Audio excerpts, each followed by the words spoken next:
Zanima me, kako ste zadovoljni z novoletno okrasitvijo Maribora? Sicer ga še nisem kaj dosti pogledala, ker sem bila odsotna, ampak kolikor sem pa videla, pa mislim, da je lepo. Moram priznati, da še mesta zvečer nisem videla, pa ne vem, kakšno je. Ta drugi dan sem tukaj in je zelo lepo se je začelo, res veseli december. Če vam moram povedati odkrito, da še večer sploh nisem bila zunaj, da bi videla, kak je. Upam, da bo lep. Ja, jaz lahko rečem, da je vredo.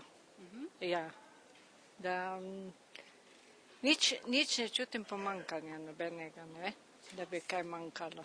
Jaz moram povedati, da presenetljivo. No? Mislim, da lani ni bilo tako lepo okrašeno. Moram pa povedati še to, da mislim, da bo še več.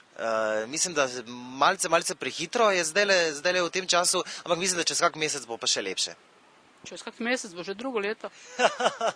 Ja, drugo leto se že vedno lučke. Ne, nisem si jih še ogledal, nažalost. Ne hodite zvečer nič v mesto? Hodim, ampak nič posebnega, to je pač standardno, kot je bilo včasih. Ja, meni je všeč. Všeč? Ja. Zakaj? Mislim, čist vredo je okrašeno, tako po navadi v bistvu. Jaz mislim, da ne bi bilo treba nič kaj dodajati, da je lepo tak. Ja, tudi jaz mislim tako, da je zelo lepo, da v bistvu vsako leto se bolj potrudijo, nekaj novega dodajo, nekaj odstranijo, tako da zelo lepo je. Jaz menim, da mi je tudi všeč okrasitev in pa všeč mi je tudi to, da niso prehitevali s časom, okoli Miklavža je povsem primerno za okraševanje.